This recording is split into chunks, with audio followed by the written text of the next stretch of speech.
Esta charla va a ser, es como un taller, pero realmente no espero que nadie esté haciendo nada, porque voy a hacer muchas demos, pero las voy a hacer yo. No tengo la infraestructura necesaria para dejaros hacerlas a vosotros. Pero luego puedo compartir repositorios de código y lo que queráis si alguien quiere montárselo en su casa. Entonces, soy Ignacio Domínguez, actualmente soy Cloud Security Engineer en Circle, que es una empresa de stablecoins y criptomonedas y cosas por el estilo. Y aparte, soy cofundador de Hacktricks Training con Carlos, que está por ahí atrás sentado. Y ahí hacemos trainings de seguridad de cloud, de GCP, de Azure y de AWS. Vale, esto es lo que vamos a dar hoy, una pequeña introducción a sistemas CI/CD, para que veáis si alguien no está familiarizado con los conceptos de CI/CD. Vamos a hacer una pequeña introducción, luego vamos a ver Poison Pipeline Execution, que es un tipo de ataque. Luego vamos a ver formas de pasar de CI/CD a Cloud y de Cloud a CI/CD, que eso es una cosa que muchas veces nos explica de Cloud a CI/CD, solo de CI/CD a Cloud. Y después pasaremos al paradigma GitOps, que vamos a ver un poquito para qué se usa y qué problemas puede presentar. Hablaremos un poco también sobre GitHub Actions, específicamente en self-hosted runners, que es cuando quieres que se ejecuten las pipelines en tu propia infraestructura. Y finalmente, probablemente no nos va a dar tiempo, pero tenía yo incluido una parte aquí de supply chain para explicaros un poco algunos ataques que han pasado este año, que ha sido un tema bastante recurrente. Entonces, empezamos con ¿qué es CI/CD? Pues es Continuous Integration y Continuous Deployment. Hay gente que a la D también la cambia por Delivery, y básicamente es una forma de automatizar el buildear, construir o empaquetar, compilar todo tipo de aplicaciones o paquetes, hacer las pruebas automáticamente para asegurarnos de que funciona como debería y finalmente desplegar ese código a la nube o, en caso de que sea delivery, enviar ese paquete a un repositorio donde otra gente lo pueda descargar. Algunos ejemplos de herramientas son GitHub Actions, que es la que vamos a ver más hoy, Jenkins, GitLab CI, Circle CI, Travis CI, ahí ya cada mes sacan uno nuevo. La parte de integration. Esta es la parte que se va a encargar de construir o compilar lo que sea, ya sea una imagen de contenedor, un paquete, un binario, y hacer todo tipo de tests, pues cosas como calidad de código, test de seguridad, análisis estático de la aplicación, ese tipo de cosas. Cuando se asegura de que todo está bien, entonces ya pasaríamos a la parte de continuous deployment, que podría ser pues, automáticamente enviar que se ejecute un contenedor nuevo en Kubernetes o cambiar la imagen de una lambda, cualquier cosa para desplegar los cambios que has realizado en el código en la nube.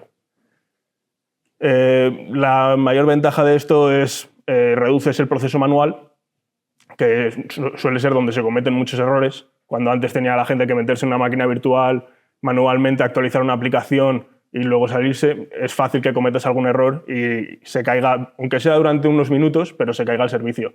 Hoy en día, con los SLAs que tienen las empresas, de 99,9999%, que son 4 minutos al mes de downtime, es imposible que mantengas eso con un proceso manual y que alguien no la cague. Entonces, permite hacer esto de forma automática y hacer releases mucho más rápido. Por ejemplo, en la empresa en la que estoy yo trabajando ahora, al día hacemos deploy solo de Terraform como entre 60 y 100 veces al día, que es una salvajada. Pero claro, cuando tienes un equipo de más de 40 personas solo dedicadas a DevOps, es como lo normal. Vale, este sería un poco el flujo, que ya lo he explicado en lo que hemos ido hablando, entonces voy a ir muy rápido por encima. Un desarrollador hace un commit de código, eso hace que un pipeline se empiece a ejecutar. Dentro del pipeline ejecutamos cualquier build o cualquier compilación, lo que haga falta.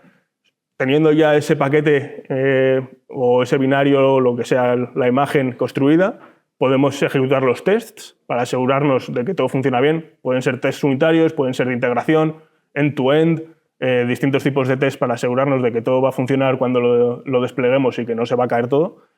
Y por último, si es algo que sea delivery, por ejemplo, has construido una imagen de contenedor, pues puede que lo subas a un registro como puede ser ECR en AWS desde donde luego se va a descargar a la nube para ejecutar el contenedor. Y por último sería el deploy, que es decirle a Kubernetes, oye, he actualizado la imagen, vete a coger la imagen nueva y ponerse los contenedores con la imagen nueva. Esto sería un flujo simplificado. Hay unas complejidades luego aquí que cada año hay más complejidad aún. ¿Para qué se usa? Pues ya hemos hablado un poco de esto, pero básicamente las ventajas son poder iterar más rápido, poder hacer siempre análisis de va a funcionar mi aplicación y va a ser segura. El scanning, o sea, escanear el código automáticamente para asegurarnos de que no tiene vulnerabilidades y que no tiene bugs que van a hacer que no funcione el código como debería. Y también es fácil, si vemos luego en producción que algo ha fallado, hacer un rollback, porque está todo el sistema automatizado. También permite mejor colaboración entre los distintos desarrolladores que tengas, ya que pueden ir trabajando en paralelo y haciendo deploys muy rápido, cogiendo los cambios de las demás branches de GitHub y así. Ahora, ¿de qué vamos a hablar hoy? Porque hay dos conceptos aquí. Está la seguridad de la pipeline y la seguridad en la pipeline. Seguridad en la pipeline sería todo lo que es referente a análisis de código para, por ejemplo, ver las dependencias que tiene tu código y ver si tienen vulnerabilidades o no, hacer SAST, scanning, cualquier tipo de test automático del código que va a pasar por la pipeline. Eso no es lo que nos interesa hoy. Eso tiene sus intereses, pero es como más DevSecOps, que no es a por lo que voy yo hoy aquí. Hoy mi tema es un poco más tipo Red Teamer. Eres un atacante y quieres tienes acceso a la máquina de un desarrollador a la nube. Entonces, eso sería Security of the Pipeline, que es la seguridad del sistema de CI/CD en sí. O sea, ¿cómo nos aseguramos? Porque tú piensas que al final, para poder hacer un deploy a AWS necesitas permisos sobre AWS. Normalmente, por ejemplo, si estás ejecutando Terraform, lo más normal es que le des permisos de administrador en AWS a tu CI/CD. Entonces, si yo consigo ejecutar código dentro de tu CI/CD, es muy probable que yo sea administrador de tu nube entera. Entonces, muy interesante para cualquier red teamer o atacante mirar este tipo de sistemas. Las complejidades de seguridad que tiene Security of the Pipeline van a ser control de acceso al pipeline, quién puede hacer que se ejecuten distintos trabajos, la definición de esos trabajos, los workflows, también cómo manejar los secretos que se van a usar durante esa ejecución del pipeline, por ejemplo, credenciales de AWS o podrían ser credenciales de bases de datos, cualquier cosa que se utilice durante el proceso de construcción. Luego, hay una complejidad grande para auditarlas, porque normalmente todavía no hay sistemas muy buenos que te digan qué está pasando dentro de qué pipeline. Normalmente la gente los ejecuta en sistemas de terceros, como podría ser GitHub o GitHub o GitLab, cualquiera de estos que te dan infraestructura para ejecutarlo en sus máquinas. Esos logs de esas máquinas donde están, los puedes ver, es fácil ver quién ha hecho qué acciones. Hay una complejidad ahí. Y finalmente, manejar las dependencias. Aquí entra la parte de supply chain, que claro, tenemos dependencias no solo de código, sino también de nuestro pipeline. Por ejemplo, GitHub Actions, tú puedes utilizar actions de terceros. Si alguien compromete ese action de un tercero y tú lo estás utilizando en tu pipeline, quien haya comprometido ese action tiene acceso a tu pipeline, porque tú lo vas a usar igualmente. Y podría acceder a tus credenciales de lo que sea y moverse dentro de tu nube. Vale, esto es básicamente lo que acabo de explicar, así que lo vamos a pasar. Y nos metemos en el primer tipo de ataque, que es Poison Pipeline Execution. Esto viene a ser conseguir ejecución de código dentro del pipeline. Vamos a ver que hay dos formas de hacerlo, una es directa y otra es indirecta. En la directa vas al repositorio donde se define el workflow que se va a ejecutar en ese pipeline y lo cambias. En GitHub Actions sería pues irte a la carpeta .github/workflows y ahí meterte en el YAML de alguna de las acciones que haya y la cambias. Y ahí meterías tu ejecución de código. Luego de ahí podrías sacar una reversa o directamente hacerlo durante la ejecución, es filtrar credenciales o lo que sea. Y eso es directa, porque cambias el workflow. Luego está indirecta, que podría ser desde hay una action que tiene una vulnerabilidad de inyección de código, como podría ser utiliza el nombre de un branch o el título de una pull request dentro de la ejecución del workflow. Entonces tú podrías crear una pull request que tenga un payload dentro del título, eso se ejecuta porque hay una vulnerabilidad de command injection dentro del pipeline y ya tienes tu RCE. También podría ser cosas mucho más tontas, como el repositorio de código en el que estás tiene un makefile y luego el pipeline utiliza make para ejecutar los tests, por ejemplo. O utiliza PyTest para ejecutar tests de Python. Entonces tú coges, te metes en el repositorio, cambias lo que hay en los tests de Python y luego cuando la pipeline ejecute los tests, se va a ejecutar tu código. Incluso se puede hacer con Terraform, que es el ejemplo que vamos a ver en la primera demo de hoy. Y nada, esto sería indirect, que yo diría que es más común, porque normalmente, al menos en las empresas en las que he auditado yo este tipo de temas, la parte de direct lo tienen bastante controlado ya. O sea, no cualquiera puede entrar a cambiar los pasos de un workflow, que sería lo suyo. Suele haber code owners o si no tienes permisos de escritura en todos los repos, entonces no puedes cambiarlo directamente, incluso sea en un branch. Se ejecutaría siempre el workflow original.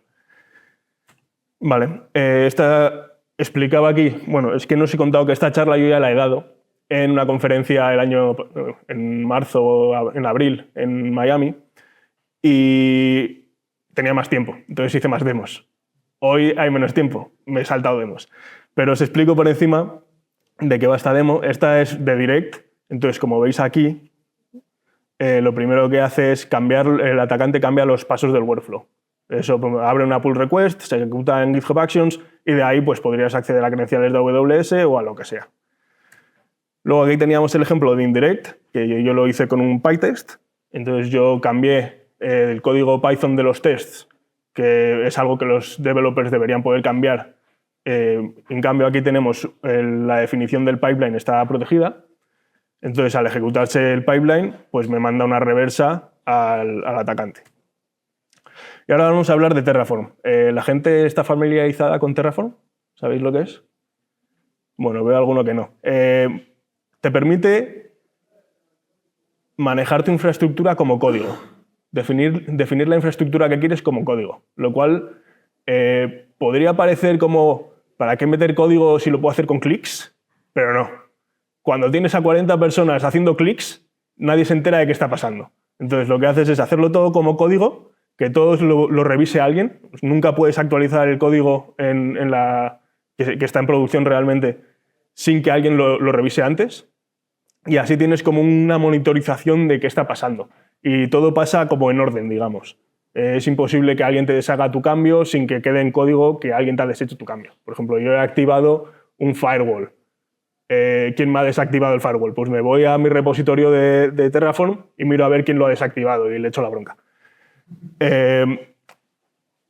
Cosas interesantes de Terraform. Es agnóstico al cloud. No, porque esto lo podrías hacer igual utilizando pues, el SDK de AWS, usando Boto3 en Python. Lo malo de eso es que solo funciona para AWS. Con Terraform lo puedes usar para cualquier cloud y para casi cualquier producto. GitHub tiene un proveedor de Terraform. MySQL tiene un proveedor de Terraform. Atlas, de los que montan MongoDB, tiene un proveedor de Terraform. Casi cualquier cosa tiene un proveedor de Terraform. Si tiene una API para manejar los recursos, le puedes hacer un proveedor de Terraform. Y de hecho ahora con rollito vibe coding y así, está tirado. Coges una API, le pasas la documentación de la API y le dices constrúyeme un Terraform provider y te lo hace perfecto, en Golang. Es declarativo, lo cual quiere decir que yo no le digo monta una máquina virtual. Yo le digo yo quiero una máquina virtual, que es parecido pero sutilmente distinto. Yo estoy definiendo el estado final, no le estoy dando las instrucciones de cómo hacerlo.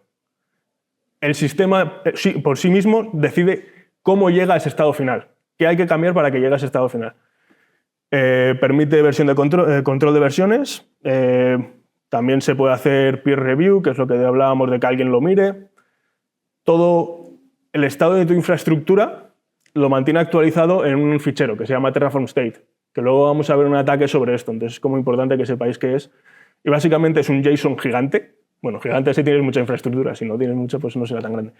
Pero es un JSON en el que define todas las propiedades de todos los recursos que tú has creado a través de Terraform.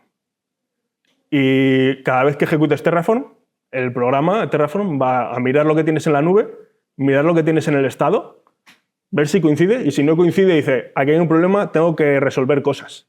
Entonces es cuando entra dentro de la parte de declarative y dice, yo quiero llegar a este estado deseado, tengo este estado actual, ¿qué cambios tengo que hacer para que los dos coincidan?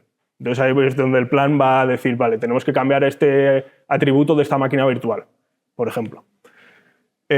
Cosa muy interesante es que se pueden construir módulos de Terraform para hacer que sea muy reutilizable el código. En vez de definir 50 máquinas virtuales individualmente, yo defino un módulo de máquina virtual que es como mi estándar de lo que yo quiero que sea una máquina virtual en mi empresa, y luego simplemente con llamar al módulo y cambiarle, pues yo que sé, 3 cositas, el nombre, el tamaño y la región. Me van a salir todas las máquinas virtuales creadas igual, con las diferencias que yo le ponga en las variables de entrada de ese módulo. Y finalmente, es muy fácil automatizar este tipo de despliegue con Terraform utilizando CI/CD. Entonces, vamos a ver, este sería el flujo normal. Tenemos aquí un workflow que está protegido y varios ficheros de Terraform. El desarrollador número 1 las sube a GitHub, crea un pull request. Esto ejecuta tu CI/CD. En este ejemplo es GitHub Actions. GitHub Actions asume un rol en AWS, porque en este caso vamos a hacerlo con AWS. Después ejecuta el plan, compara lo que hay con lo que quieres, te dice hay que cambiar esto y comenta eso en el pull request. Entonces ahora otro segundo desarrollador llega, entra en el pull request, mira el código, se asegura que todo tiene sentido, mira el plan, se asegura que el plan tiene sentido con los cambios que hay en el código y dice, vale, me parece bien, le da a aprobar al botón de review y entonces se ejecuta otro job dentro de GitHub Actions, que es el que ya hace los cambios en AWS. Y luego ya mergearías ese branch dentro de tu repositorio de Git y ha acabado el flujo ahí. Entonces, ¿cómo vamos a atacar esto? Vamos a sacar un remote code execution de Terraform plan. O sea, nuestra idea aquí es que no haga falta que lo revise otra persona, porque si os fijáis aquí hay un segundo desarrollador que no es el mismo que el primero. Entonces, ahora lo que me interesa es poder hacer el ataque yo solo. Entonces, el escenario es, yo tengo permisos para crear un pull request en un repositorio. Le he robado credenciales a un desarrollador de la empresa o estoy en su ordenador con un phishing. Cualquier forma. Entonces, lo que voy a hacer es crear un Terraform malicioso, que ahora vamos a verlo en la demo, lo que realmente es ese Terraform malicioso. Va a crear el pull request. Eso va a hacer que se ejecute el plan utilizando el rol de AWS. Y este plan lo que va a hacer es utilizar un proveedor de Terraform que se llama External, que permite ejecutar programas externos a Terraform. Entonces, podrías ejecutar una shell reversa, que es el ejemplo que vamos a hacer. Podrías hacer un curl y robar un token o algo así y mandártelo a un servidor del atacante. Cualquier cosa así para exfiltrar credenciales. Normalmente va a ser tu interés de entrar en CI/CD es robar las credenciales con las que se está montando el cloud entero. Entonces, aquí ya le llegaría al atacante las credenciales y él las puede usar en el entorno que sea, en AWS, por ejemplo. Como podéis ver, no hay interacción de un tercero que lo vea. Entonces, todo quedaría reflejado en Git, porque, claro, es todo, como tienes control de versiones, un defensor podría venir aquí, mirar el repositorio y decir, oye, aquí me han abierto un pull request, porque eso, aunque borres el branch y todo, va a seguir en Git History. Vale, y aquí hacemos una demo.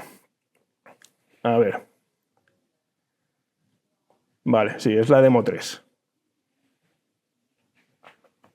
Vale. Voy a limpiar esto. Probé las demos ayer y funcionaban, pero claro, hacía mucho que no las hacía.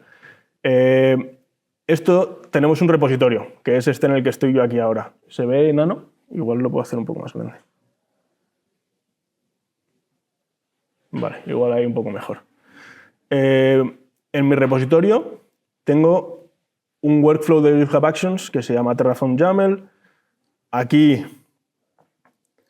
tenemos, por ejemplo, cuando haces un pull request, esto se va a ejecutar si has cambiado cualquier archivo Terraform. Entonces se ejecuta este job. El job es Terraform plan. Tiene permisos de ID token write, que esto es necesario para asumir roles en AWS si estás utilizando OIDC, que luego hablaremos más de ese tema. Por ahora quedaros con que con esta acción de aquí estamos configurando credenciales de AWS. Entonces ahora, cuando se ejecute esta parte del job, nuestro GitHub Actions ya va a tener credenciales de AWS. Luego hacemos un Terraform init, que es simplemente para que descargue cualquier tipo de proveedor que necesite usar en la ejecución de Terraform. Y por último, un Terraform plan.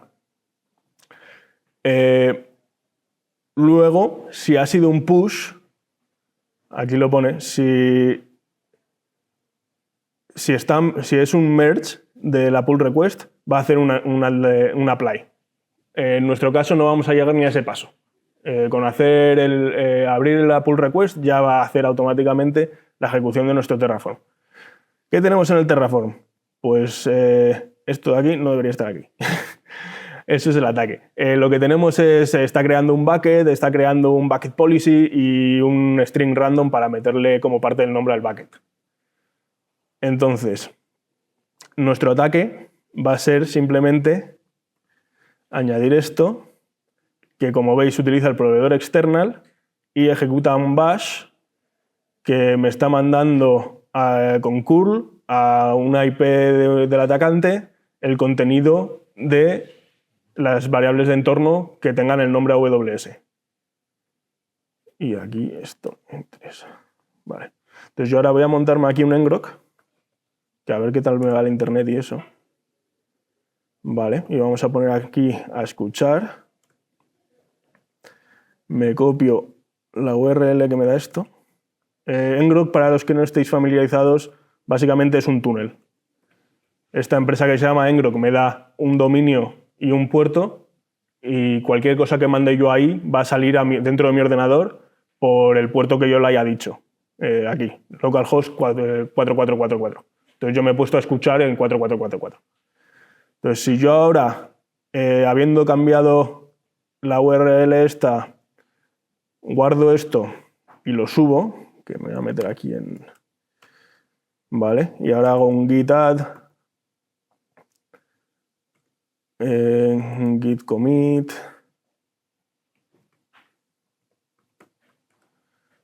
y me cambio a otra branch para abrir un pull request. Vale, esta branch ya existe, pues me cambio a la 1. Vale, me he cambiado a la branch attack 1 y ahora hago un git push de attack 1. Entonces, si yo ahora me voy aquí al repositorio, que es el 3, aquí me debería salir un cartelito diciendo que hay un nuevo cambio, que si quiero abrir un pull request. Yo le digo que sí.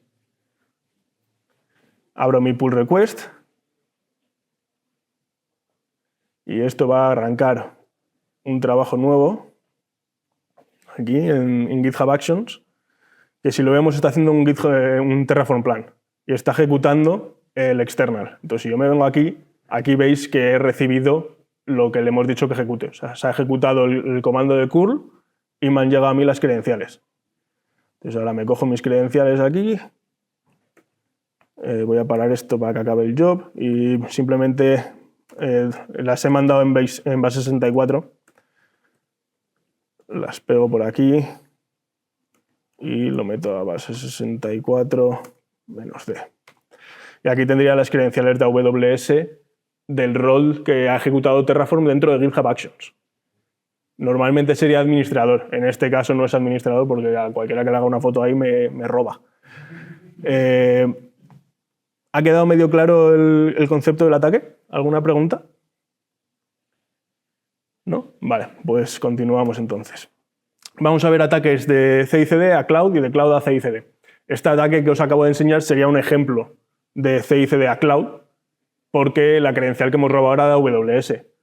Pero GitHub Actions se puede utilizar para cualquier otra cosa. Entonces, no es solamente de CICD a Cloud, es de CICD a las credenciales que utiliza el CICD. Entonces, vamos a explicar un poco cómo se puede asumir un rol de AWS desde GitHub Actions. Entonces, hay dos formas principales. La primera, que es la que no se recomienda, es utilizar IAM-users con access keys. Las access keys de AWS son credenciales de larga duración. Creo que por defecto no tienen límite. Entonces, mala práctica. Cualquiera que consiga comprometer esas credenciales le van a durar para toda la vida, hasta que alguien vaya y las desactive en AWS. Entonces, ¿cómo se recomienda? Utilizando OIDC, que es OpenID Connect. Entonces, aquí lo que hacemos es, en AWS creamos un proveedor de OIDC, le damos permisos, ese proveedor va a estar configurado para fiarse de las credenciales, de un certificado de GitHub. Entonces, cuando en GitHub Actions yo le digo créame un token, va a crear un token con el certificado de GitHub y va a decir, vale, tú eres un GitHub Actions de este repositorio. Eso se lo va a mandar a AWS va a coger esa información, va a comprobar que el token es válido y que está firmado por GitHub y va a decir, vale, eres tal, eres de este repo, no sé qué, y entonces con las condiciones que le pongamos en nuestro Trust Policy del IAM role, va a decidir si ese token es válido para asumir el rol o no.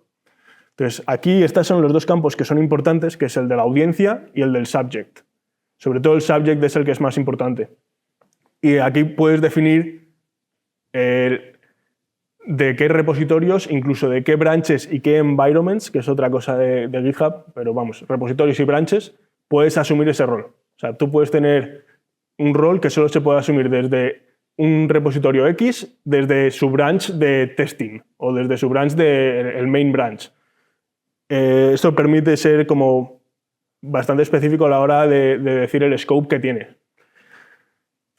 El ataque, la configuración mala. Esto lo he visto en varias empresas que daban a cualquier repositorio de GitHub administrador en sus cuentas de AWS. O sea, cualquiera que supiese el ARN, que es esto, es por decirlo así, el identificador del rol, podía asumir ese rol desde GitHub Actions, aunque no fuese el GitHub Actions de la empresa. Tú te creabas tu repositorio de Git, montabas un GitHub Actions y podías asumir administrador en su empresa. Empresas del entorno de criptomonedas. Mucha pasta, muchísima pasta. Esto suele ser crítica siempre. Y ya os digo, la he visto en varias, no en una o dos. Entonces, la configuración mala viene a ser aquí, si os fijáis en el subject, solamente pone repo y luego un asterisco. Entonces sería cualquier repositorio. Pero esto también lo he visto como repo, el nombre de la organización y luego asterisco, porque quieren que se pueda ejecutar desde cualquiera de sus repositorios. Pero se les olvida que entre la organización y el nombre del repositorio hay que poner una barra. Entonces, si tú me pones repo Ignacio asterisco, eso sería, y dices, vale, mi organización se llama Ignacio, nadie más puede crear repositorios dentro de esa organización, pero no, como no has puesto la barra, si yo pongo de nombre de una organización Ignacio 2, todavía entra dentro de esa regular expression. Entonces podría crear una organización y hacer lo mismo. Y os voy a hacer la demo, que es la 4. Esta de aquí. Vale, que en esta os voy a enseñar el rol de AWS. Bueno, parece que AWS no está muy feliz.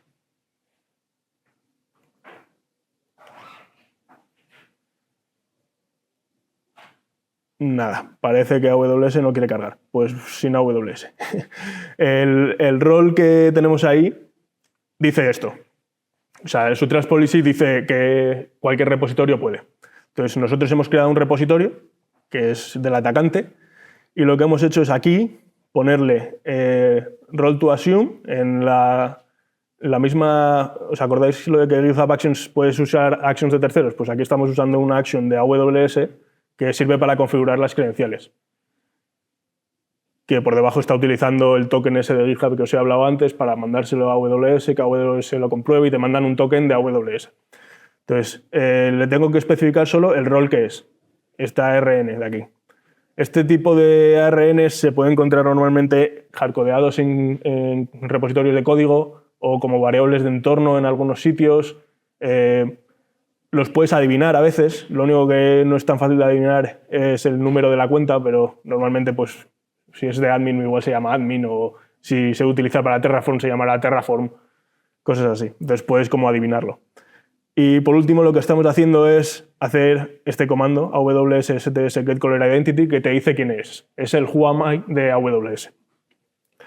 Entonces, si yo cojo ahora y me voy a ese repositorio, cd al cuarto, vale.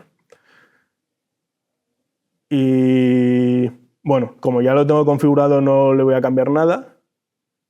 Lo que vamos a hacer es, para poder hacer el commit, pues cambiar aquí algo. Lo guardo. Y ahora hacemos un... Mierda.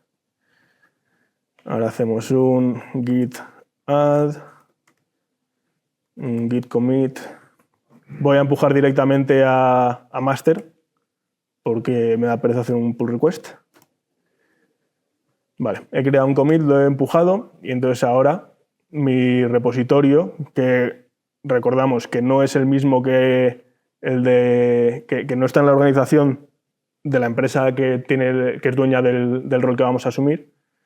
Si yo me voy a ese repositorio, aquí el 4, veremos que ha habido un nuevo push, aquí ahora mismo, y si le doy aquí puedo ver el GitHub Actions que se ha ejecutado, vemos los detalles. Primero se han configurado las credenciales para ese rol, y después se ha ejecutado el comando que yo he puesto, que en este caso hacía un get caller identity, decirme quién soy. Y aquí veis que efectivamente soy el rol que hemos dicho. Entonces esto sería cómo pasar de CI/CD a Cloud. Muy parecido al primero, pero sin usar Terraform. Vale. ¿Dudas? ¿Nada? Vale, ahora una cosa más rara, que de esto también he encontrado algunas críticas en el sector bancario. ¿Cómo pasar de AWS a GitHub? Hay algunos servicios dentro de AWS que te permiten hacer esto, como puede ser Cloud Build. Si lo has vinculado a un repositorio de GitHub, hay una forma de sacar las credenciales con las que se conecta a GitHub. De eso habló Carlos hace un par de años en Rooted, creo, y si lo queréis ver está por Hacktricks en el libro. Pero no es la que os voy a hablar yo hoy. La que os voy a hablar yo hoy me parece mucho más interesante y es utilizando el estado de Terraform, del que hemos hablado antes. ¿Os acordáis que en el estado de Terraform está el estado actual? Si yo como atacante tengo permiso de escritura sobre ese estado, normalmente el estado se empuja a un bucket en AWS. En un bucket de S3 guardas el estado, que es un archivo, un JSON. Si yo tengo permiso de escritura sobre ese JSON, puedo cambiar lo que Terraform cree que es el estado actual. Entonces yo ahí cojo y le meto un recurso nuevo que utilice un proveedor malicioso que yo he creado, un proveedor de Terraform. Entonces la próxima vez que Terraform se ejecute, va a decir, aquí hay un proveedor que yo no sé qué es, me lo voy a descargar. Se descarga el proveedor y empieza a hacer su plan. ¿Vale? Este recurso lo tengo en el código, lo tengo en la nube. Y llega el mío, que está en el estado, pero no está en la nube, ni en el código. Simplemente está en el estado. Entonces dice, este hay que borrarlo. Y ejecuta la parte de mi proveedor de borrar. Y entonces ahí es donde yo en mi proveedor he metido código malicioso y me manda una shell reversa. Y entonces es como consigo pasar de AWS, de escribir no solo de AWS, es de escribir en un state file a tener RCE en lo que ejecute Terraform con ese state file. Entonces el caso en el que yo me encontré esto, que fue muy interesante, era una empresa tecnológica que da servicios a bancos. Entonces, por cada uno de los bancos tienen una cuenta de AWS. Y dentro de esa cuenta hay un bucket de Terraform. Entonces, cualquiera de sus clientes podía cambiar el estado de su Terraform, el state file de su Terraform, dentro de su cuenta, y eso le daba RCE sobre la cuenta maestra que usaba la empresa tecnológica para ejecutar el Terraform dentro de cada uno de sus clientes. Claro, el Terraform se está ejecutando con el mismo rol en todas las cuentas de sus clientes. Entonces, un cliente podía llegar a escalar privilegios a las cuentas de otros clientes. Como si el BBVA pudiese acceder como administrador a las cuentas del Santander. O sea, para ellos fue como, me has volado el cráneo y tengo que abrir un war room y asegurarme de que esto no ha pasado nunca. Tienes que entrar en la llamada con nosotros, explicarnos cómo arreglarlo ahora mismo. Esto es como prioridad máxima. De hecho, se lo dije durante el assessment y paramos el assessment. Dijimos, esto es tan importante que hay que arreglarlo ahora. Y ahí estuvimos, lo arreglamos y luego ya continuamos con el resto de cosas que no eran tan críticas, ya en un report normal, pero ya habiendo arreglado el problema crítico en el momento en el que yo lo encontré. Eso está muy bien por su parte porque hay otros que no hubiesen hecho lo mismo. Vale, esto no lo he inventado yo, esto lo inventó este tío, que hizo un repositorio que tiene un proveedor de Terraform que vale para hacer esto. Entonces simplemente vamos a usar el trabajo de este tío que no me acuerdo de su nombre. Offensive Action se llama el repo. Supongo que será este, Benedict. Vale, pues vamos a hacer la demo. ¿Tengo dibujito de esto? Ah, mira, tengo dibujito. Que igual no os ha quedado muy claro, con el dibujito igual os queda más claro. Vale, primer paso, el atacante tiene permiso de acceso al bucket. Sobrescribo el Terraform State con mi recurso malicioso. Segundo paso, un desarrollador, totalmente sin tener ni idea de que yo he hecho eso, por su cuenta, crea un pull request nuevo que cambia Terraform. GitHub Actions dice, vale, cojo el estado, cojo los proveedores que hay en el estado, se descarga mi proveedor malicioso, asumo el rol en AWS para tener credenciales para hacer el plan, empiezo a hacer el plan y en cuanto empiezo a hacer el plan, a mí me llega por aquí una reversa al atacante. Y ahora yo ya tengo el rol de AWS y podría atacar. Entonces vamos a hacer este ataque, que es el 5.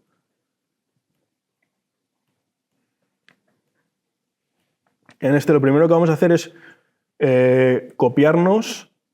Bueno, lo primero que tengo que hacer es asumir un rol dentro de esa cuenta. O sea, esto sería, el atacante tiene acceso de write al bucket. Eso es lo que me da este rol que acabo de asumir. Entonces ahora hacemos copiarnos ese bucket a mi máquina. Nos lo copiamos. ¿Vale? Si me vuelvo aquí y me hubiese cambiado de directorio al directorio que quería. Vale. Lo vuelvo a copiar. Ahora al directorio correcto. Lo veis aquí. O sea, me he descargado el Terraform State File, que viene a ser esto, lo que os decía, un JSON en el que se definen los recursos que hay.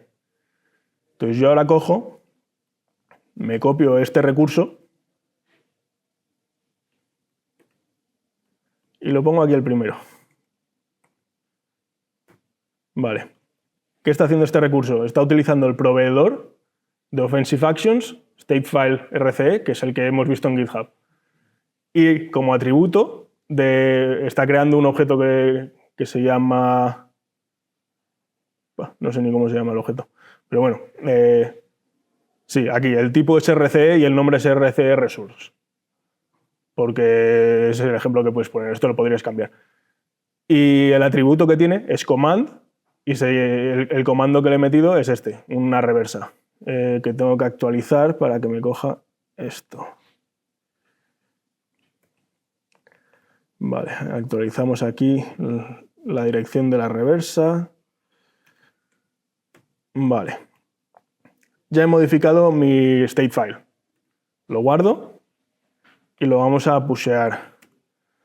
Vamos a subirlo al bucket, copiando al revés ahora. De mi local lo copio al bucket. Y así se sobrescribe ahí. Vale. Entonces yo ahora pongo aquí una reversa a escuchar. NC. Vale, estamos escuchando. Tengo mi statefile cambiada y ahora lo único que habría que hacer es ejecutar Terraform.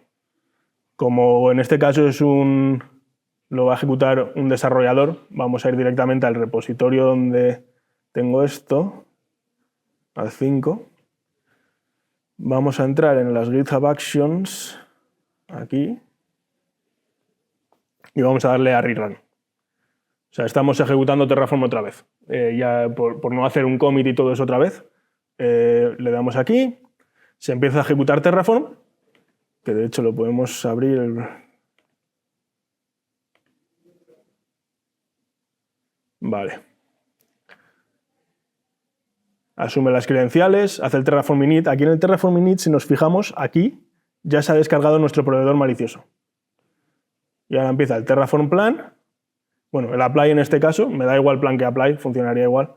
Y podéis ver que ha hecho ya refreshing state de esto. Y aquí tengo mi reversa. Entonces yo aquí ya podría hacer env y meterle un grep de AWS y me saldrían las credenciales con las que se ha ejecutado Terraform. Y ahí ya el atacante podría hacer lo que quisiese. Vale, ¿alguna duda de este? Un poco más complejo, más difícil de entender. Bueno, pues si no tenéis dudas, seguimos. ¿Cómo? ¿Cómo? ¿Tenías acceso a un bucket? Sí, o sea, yo tenía acceso a un bucket. ¿Cómo hayas conseguido ese acceso es otra cosa? En mi caso he utilizado un rol que se llamaba Demo5, pero luego el rol que hemos robado no se llama igual. El rol que hemos robado es otro rol que es con el que se ha ejecutado Terraform, que ese sería el que normalmente es administrador. Una cosilla. ¿De qué manera lo pedíais? Aparte de que ese rol no tenga acceso a todas las cuentas. ¿Puedes decirle que la forma que recomiendo yo a todas las empresas es que ese Terraform state esté súper restringido, que nadie pueda escribir en ese bucket. ¿Cómo hacer eso? Depende un poco de la empresa, pero normalmente yo suelo recomendar que le pongan cifrado con una KMS que sea custom y que la política de esa clave de cifrado solo la pueda usar el rol de que ejecuta Terraform. De tal forma que el único que puede, incluso roles que tengan lecturas sobre todos los S3 de esa cuenta, no van a poder leerlo porque no tienen decrypt sobre esa clave. Es difícil, pero en la empresa en la que estoy ahora lo tenemos montado así y funciona bastante bien. Siempre necesitas que alguien pueda acceder a Terraform State porque hay ocasiones en las que tienes que modificar cosas dentro del state. Hacer un import o cosas así que no hagas automáticamente en tu CI/CD, pues o asumes el rol con el que se ejecuta Terraform dentro de tu CI/CD o te das también permisos para usar esa clave. Entonces, normalmente pues suele ser eso. Una parte muy selecta de los TechOps, los que hacen todas estas cosas de DevOps, pues la parte que más permisos suele tener le das acceso también al bucket, pero que sean 5 personas, en vez de toda la empresa puede acceder al bucket. ¿No puedes controlar que el Terraform plan no baje cosas que no tengan el definición de providers? Es difícil. Puedes cortar toda la conexión de igres de tu CI/CD, o sea, que Terraform cuando se ejecute no pueda acceder a Internet, y entonces tú le tendrías que dar un directorio de plugins, se llama, que es donde metes todos los providers. No he visto a nadie hacer eso nunca. Debe de ser bastante difícil porque te tienes que descargar los providers, mantener la lista actualizada, tal, es más tostón. Lo otro que se me ocurre, para que no te metan providers maliciosos, que es algo con lo que estoy tocando bastante ahora, son políticas escritas en Rego, por ejemplo, en las que escaneas el código de Terraform y dices, vale, estos providers no los puedes descargar. Y paralizas toda la ejecución antes de que ni siquiera empiece Terraform. O sea, has analizado el código de Terraform y dices, estos providers no están autorizados. ¿Qué pasa? Que para este ataque no vale. Porque en este ataque lo que has cambiado es el state file. La definición de Terraform que va a mandar el desarrollador 1 aquí no va a tener el provider mío malicioso. Solo está dentro del state file. ¿Alguna pregunta más?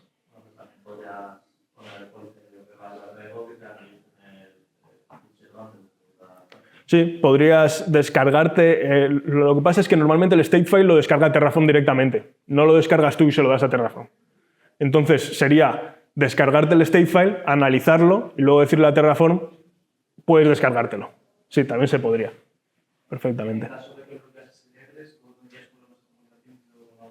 Sí, tendrías que autorizar ciertos, lo que utilices. Pues si usas IAM, pues autorizar el endpoint de IAM.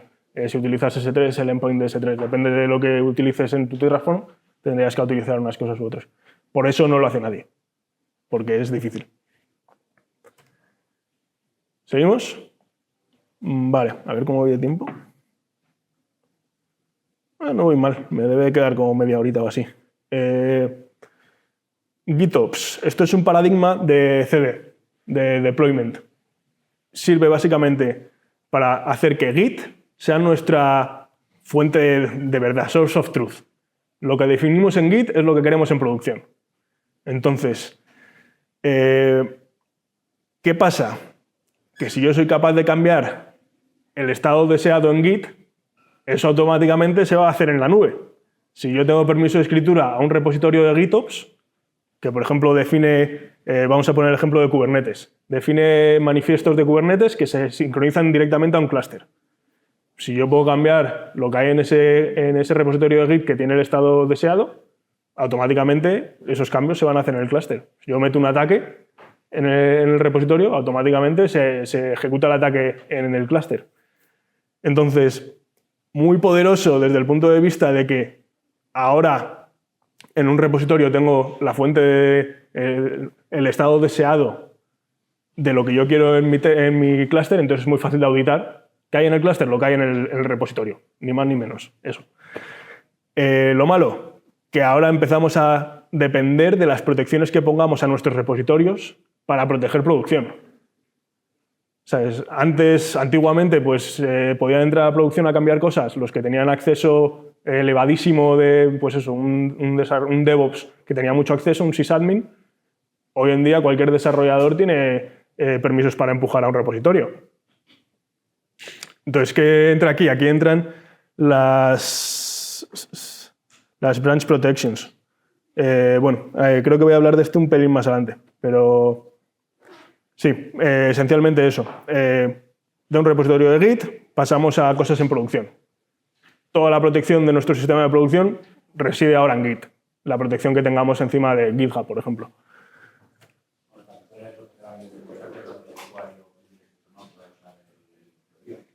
No te he oído nada. Sí. Sí. De hecho, Argo CD va a ser el ejemplo que vamos a poner. Y sí, hay muchas formas de mitigar esto, incluso con un admissions controller podrías decir las cosas que no están permitidas en tu clúster y entonces por mucho que tú definas algo malicioso en el repo, pues no se ejecutaría en el clúster porque tienes esa protección extra. Pero bueno, vamos con eso ahora. Para los que no tengáis mucha idea de Kubernetes, en Kubernetes hay dos formas, bueno, hay más formas, pero estas serían las dos que se ven normalmente, que de definir recursos. Sería a través de manifiestos o a través de unas plantillas, por así decirlo, que serían templates. En este caso, de ejemplo, he puesto Helm charts. Entonces, yo puedo definir lo que se ejecuta dentro de Kubernetes con un manifiesto, que es YAML. Básicamente defines el estado del deployment que quieres hacer o del recurso que sea. O, si no, lo haces a través de templates. ¿Para qué son interesantes estas templates? Se pueden reutilizar.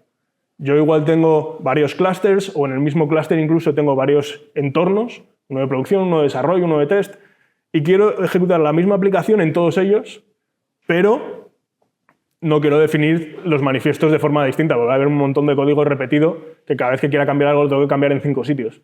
Pues en vez de eso utilizas Helm charts y los charts es parecido a los módulos de Terraform, en el sentido de que tienen inputs, cambias el input y te va a producir un manifiesto distinto. Pero básicamente es una plantilla. Vale, introducimos Argo CD, que es, hay más sistemas, pero es un sistema de continuous deployment de Kubernetes, que puedes hacer muchos clusters, puedes hacer que sea pull-based o push-based. En plan, cuando yo cambio el código, ¿es Argo CD el que está mirando el repositorio cada 3 minutos para ver si ha cambiado algo? ¿O mi repositorio le dice, oye, que he cambiado? Se pueden hacer las dos cosas. Más cosas. Puedes hacer tanto directamente manifest de Kubernetes como Helm charts. Le puedes meter customize para que te cambie cosas a la vez. O sea, es muy flexible a la hora de cómo defines los recursos que quieres en Kubernetes. Y básicamente se encarga de que lo que tú tengas en tu repositorio es lo que él pone en Kubernetes. ¿Cómo lo hace? Él decide. Tú no le estás diciendo, cambia esto. Tú le dices, quiero esto, y él se encarga de mirar lo que hay y qué tiene que hacer para que llegue al estado que tú deseas. Aquí llegamos a cómo protegemos estos sistemas de GitOps, porque claro, si todos mis desarrolladores pueden empujar código a un repositorio, todos mis desarrolladores son administradores en mi clúster de Kubernetes. Entonces eso no está bien.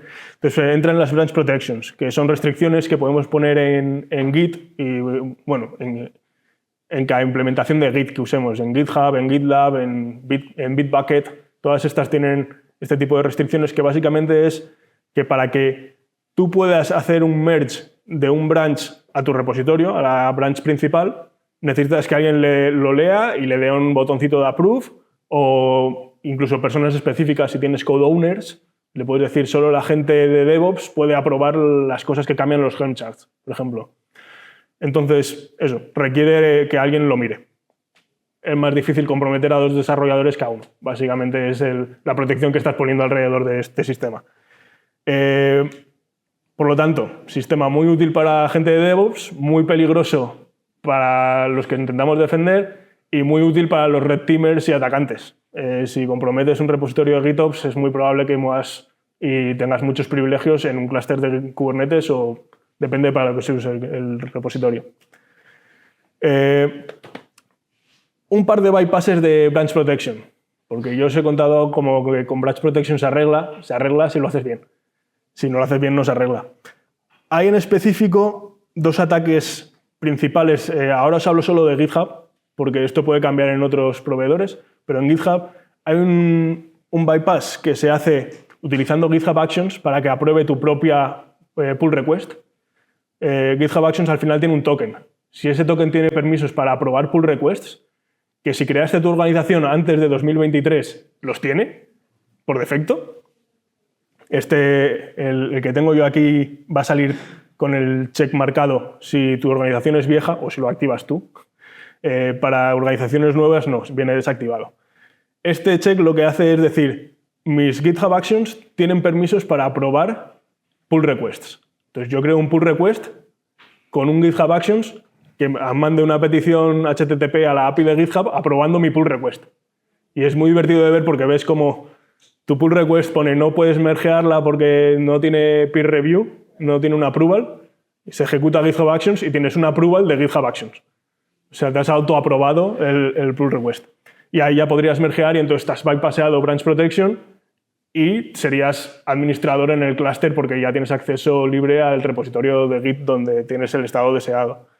La otra técnica se llama PR hijacking y funciona si no tienes... Estos son settings del propio repositorio. El primero de todos, si alguien actualiza un cambio en el pull request, deberías volver a necesitar approval. O sea, alguien tiene que volver a revisar tu código. Por defecto yo creo que está desactivado. Y entonces, si nadie ha activado esta configuración, lo que va a pasar es, yo como atacante llego a una organización, me encuentro unas credenciales de GitHub, estoy en GitHub, busco una pull request que ya haya aprobado alguien, le añado un commit al final y la mergeo. Como ya la ha aprobado alguien antes, se puede mergear, es mergeable. Y como no están estos settings que hacen que cuando añades código nuevo a un pull request, la approval se vaya, puedes mergear. Entonces, al final te estás bypassando también branch protection, utilizando la pull request de otro. Vale, demo. ¿Qué vamos a hacer?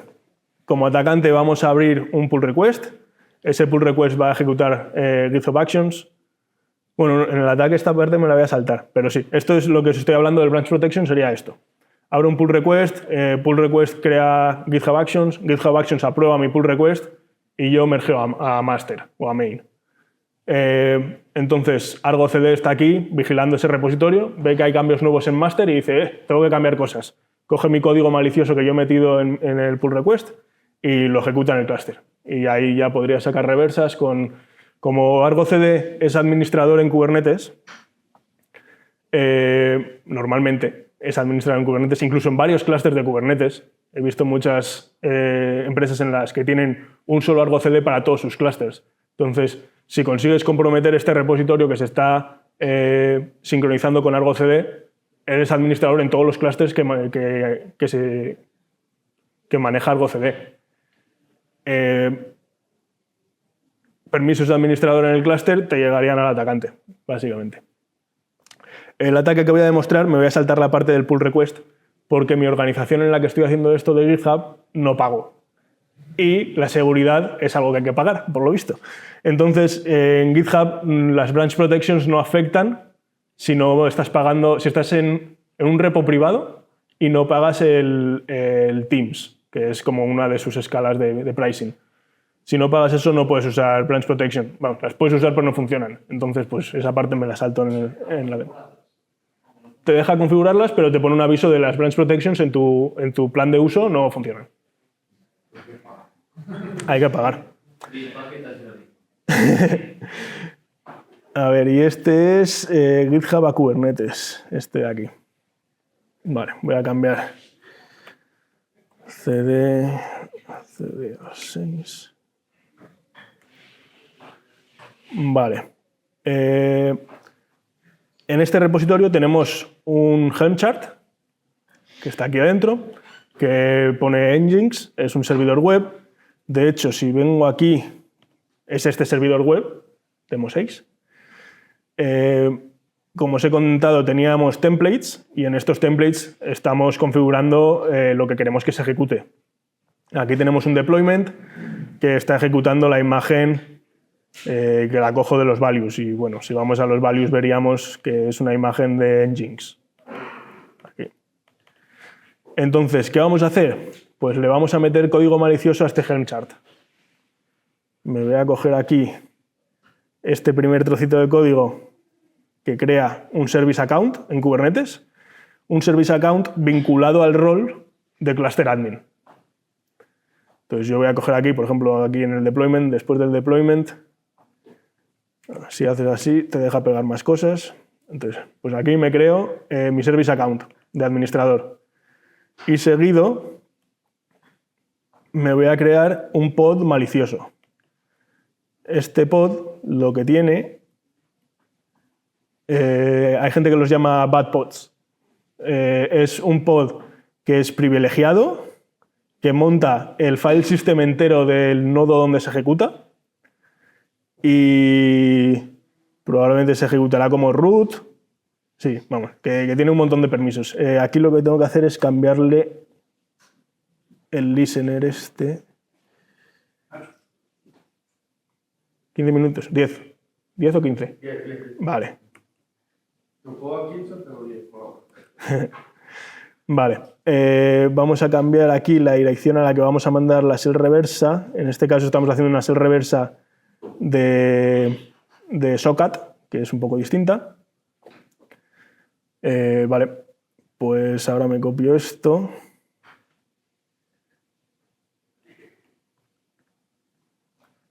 Que sería la definición de mi pod, y la pegamos en el deployment. Aquí. Vale. Quiero comprobar que he escrito eso bien.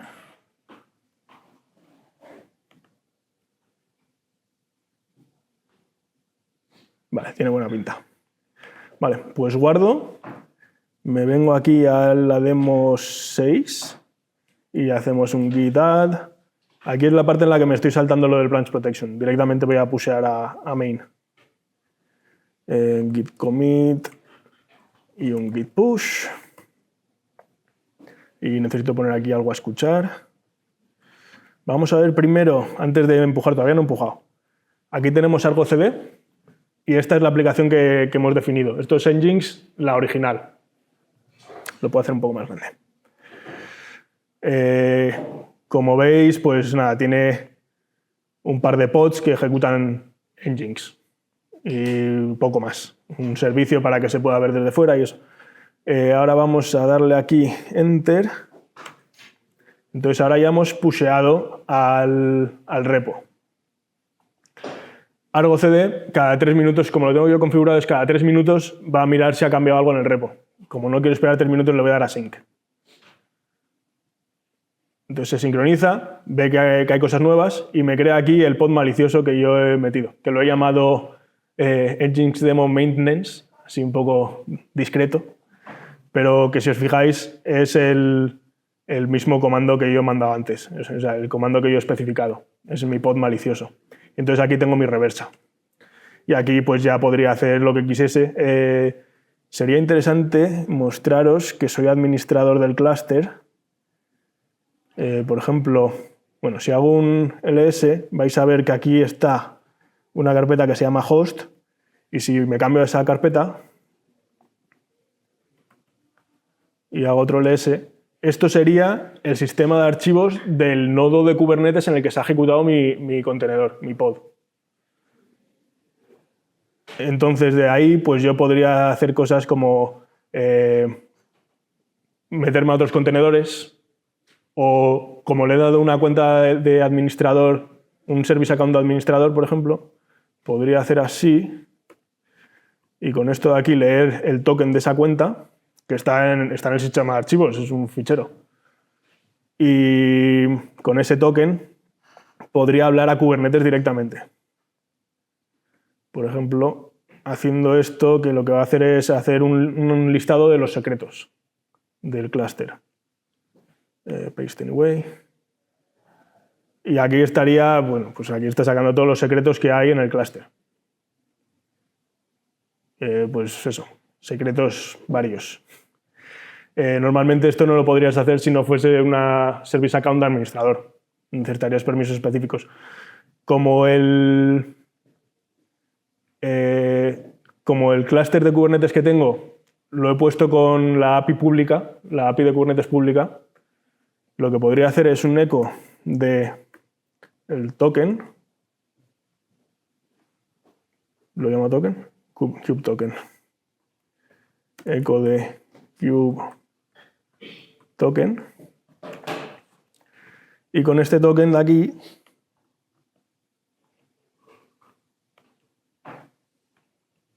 me puedo venir aquí a otro lado y hacer export token. O sea, ahora estoy en mi máquina. El de la izquierda es mi máquina, este es el dentro del contenedor, el de la derecha, y el de la izquierda es mi máquina mía. Como es público, el endpoint, puedo utilizar ese token desde mi máquina. Entonces podría listar los pods, por ejemplo. Entonces ahora soy administrador, pero usándolo desde mi máquina. Y eso sería todo de esta demo. ¿Alguna duda?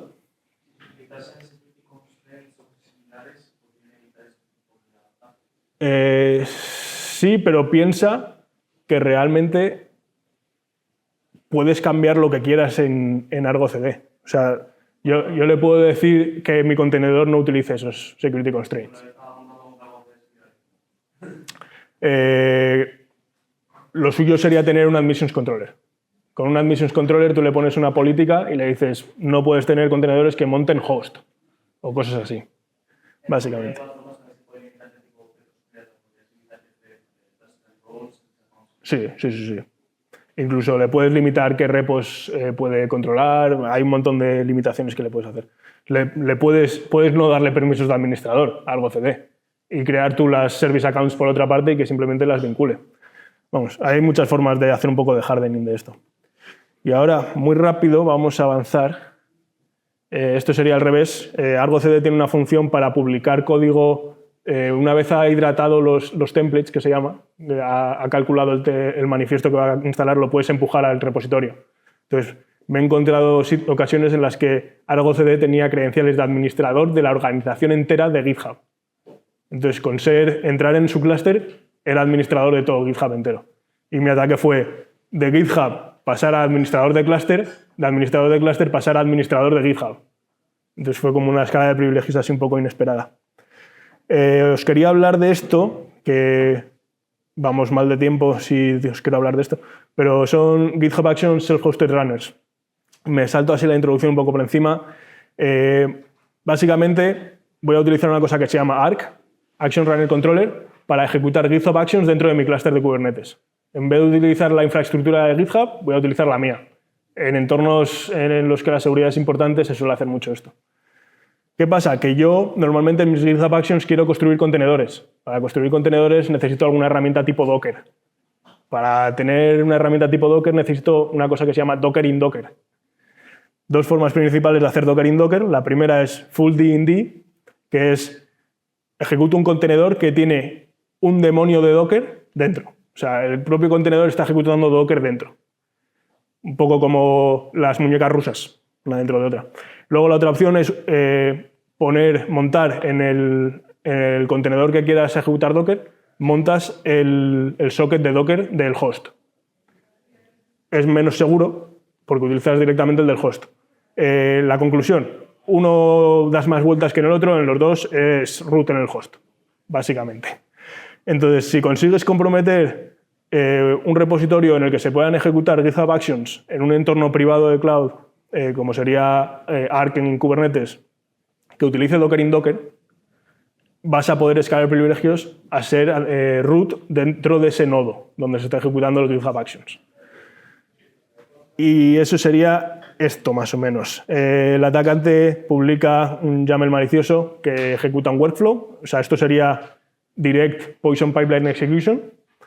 Abre un pull request, se ejecutan GitHub Actions. GitHub Actions se ejecuta dentro de tu Kubernetes en un contenedor que se llama Runner. Ese contenedor que se llama Runner tiene un sidecar que es Docker in Docker. Entonces va a hablar con ese Docker in Docker para crear cosas de Kubernetes. Lo veo. O sea, para crear contenedores con el Docker in Docker. Entonces, ¿qué vamos a conseguir nosotros? Vamos a decirle que cree un contenedor privilegiado dentro de Docker in Docker y que nos mande una shell reversa. Entonces, vamos a tener acceso a este contenedor de aquí. Este contenedor de aquí en sí es otro contenedor privilegiado. Entonces, vamos a escaparnos del contenedor que creamos nosotros al contenedor de Docker in Docker y luego nos vamos a escapar del contenedor de Docker in Docker al host. O sea, va a haber una doble escalada de privilegios. Y eso es la última demo, que vamos a intentar hacerla rápido porque no tengo tiempo, que es esta de aquí. Esta es un poco más compleja de entender. Pero básicamente voy a volver a poner a escuchar aquí un netcat. Vale, estamos escuchando. Me copio esto otra vez.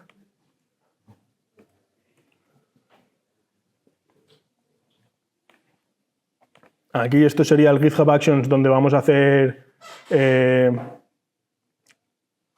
Poison Pipeline Execution, que le vamos a meter este nuevo paso de aquí. Se lo meto aquí. Vale. Y le tengo que cambiar esto. Vale, esto es con un espacio. Vale. Entonces tenemos un job de GitHub Actions que se va a ejecutar dentro de un contenedor en nuestro clúster de Kubernetes y yo le voy a decir, ejecútame un contenedor privilegiado con todas las capabilities, el PID del host, montándome el socket y montándome el host entero. Este contenedor va a ser un Ubuntu Latest y el comando que vas a ejecutar va a ser un install de Encat y luego me va a mandar una reversa con Encat. Vale, pues guardamos esto. Me voy aquí al repositorio ese, que es el 9. Y aquí hacemos un git add, git commit y un git push.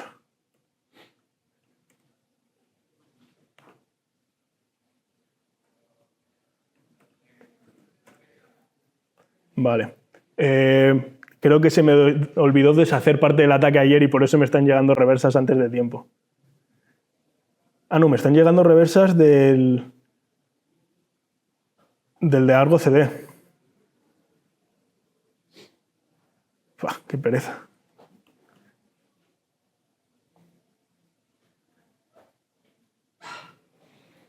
Sí, me están llegando reversas de Argo CD. Dejarme un segundo que limpio eso. ¿Cómo limpio eso? Me lo va a volver a crear automáticamente Argo CD. Lo que puedo hacer es cambiarlo, pero ¿es este o es este? O sea, hacer otro push, básicamente. Me meto aquí, borro todo esto hasta aquí, lo guardo.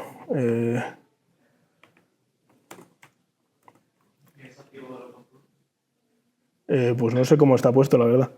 Pero si hago un git add, git commit y un git push, vale, esto empuja, aquí me meto en Argo CD, salte de esto, le doy un sync y esto automáticamente me va a quitar el pod este.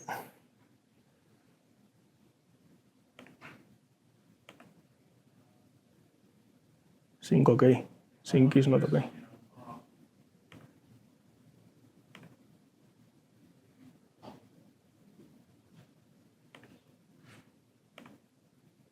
Vamos a ver si nos lo borra Argo CD.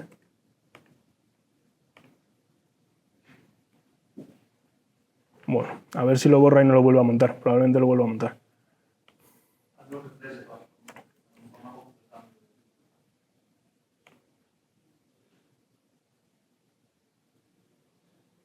Bueno, lo está borrando, parece.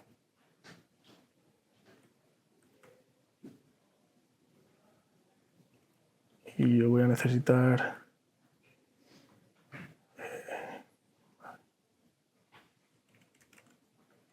Vale, parece que ya lo ha matado, porque ahí se me ha ido. Vale, voy a entrar en el repo en el que he pusheado este GIF of Actions que estábamos hablando ahora, que es el 9.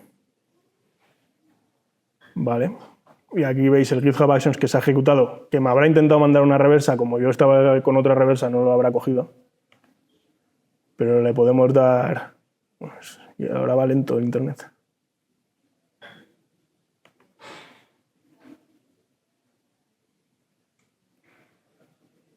Vale, voy a reejecutarlo.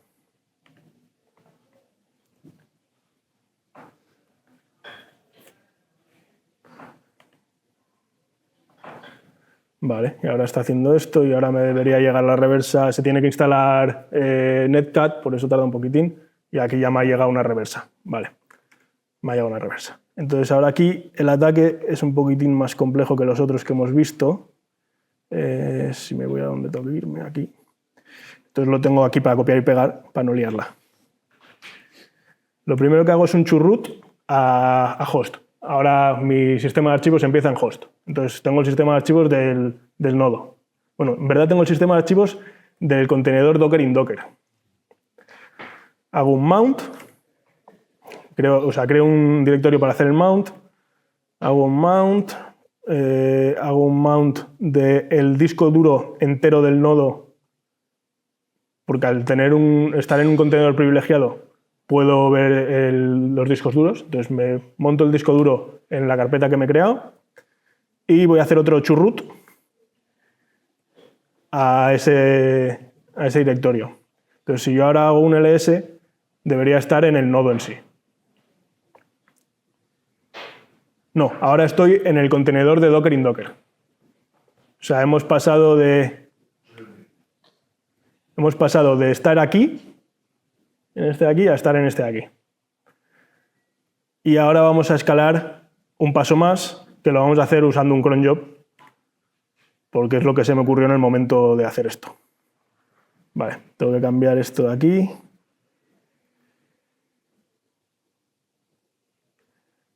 Que lo cambio por este.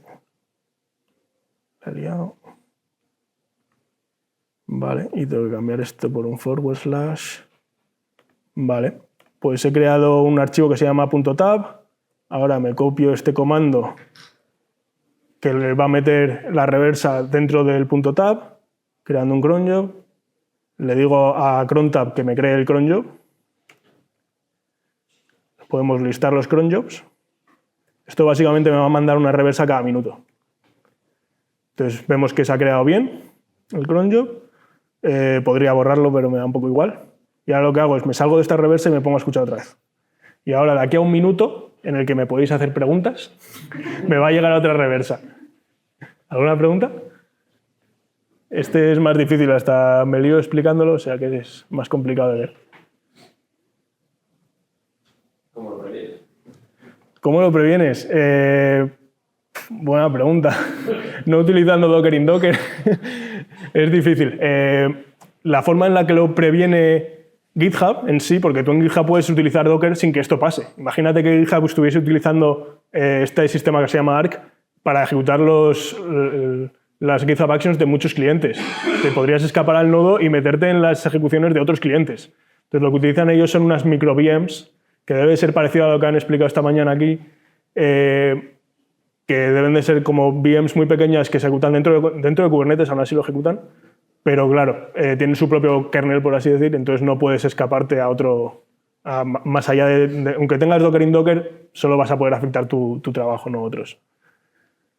Y por último, ya tenemos una reversa en el nodo y ahora pues podríamos hacer cualquier cosa para ver todos los contenedores y cosas así. Y en este caso lo que os voy a enseñar es utilizar CRI-CTL, CRI-Tool, que CRI es Container Runtime Interface. Es como el nuevo Docker, por así decir, que utilizan ahora las máquinas de EKS, de Kubernetes de AWS, utilizan por defecto CRI. Entonces, pues con CRI puedes hacer un PS y te saldrían todos los contenedores que se están ejecutando ahora mismo en ese nodo, que como podéis ver, pues hay de todo aquí, desde los de Argo, que podríamos ir a Argo ahora a robarle el token de GitHub y meternos en GitHub. Entonces es como interesante. Y bueno, hasta ahí la presentación de hoy.